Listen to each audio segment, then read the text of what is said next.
Carta Social. In this lesson, we're going to learn how to write a letter to a friend or family member. We'll look at both the content and the format. The format will look like this. Fecha, the date, then the saludo, the greeting.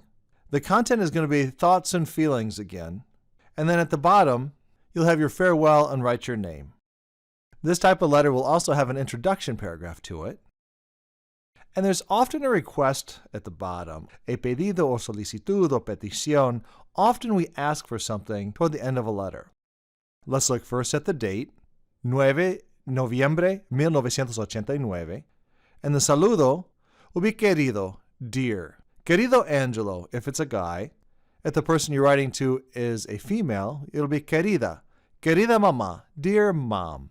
The despedida will be sinceramente, sincerely. There are other ways to write this if you want in a social letter. Un abrazo, a hug. Un beso, a kiss. But the standard way to finish is sinceramente. Then you'll write your name at the bottom. A good introduction to a social letter would be, ¿Cómo estás? How you doing?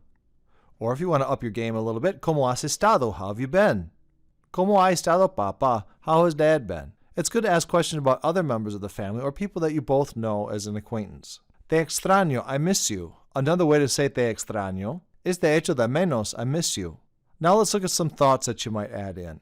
I thought of you when I went to a concert last week. What we're going to do now is transition from the first paragraph, which is all about the person to whom you're writing. And now this second paragraph is going to be a transition into stuff that you want to talk about. And you want to connect that with the person. So you went to a concert last week and you want to tell them about that concert, but you also want to let them know that you were thinking about them in regards to that concert. So I thought about you when I went to a concert last week.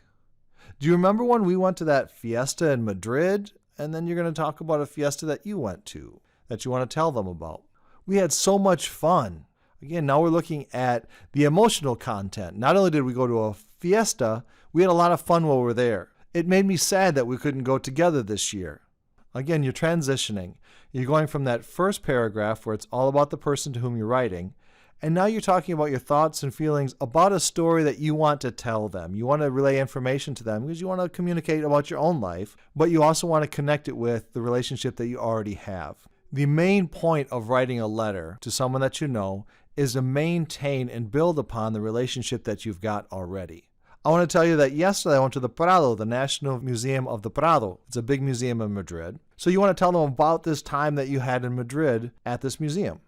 And the request at the end can be something so simple as, tell me what's new with you. It's a request. Now you want to have them respond to you and you want to receive some kind of a mail from them.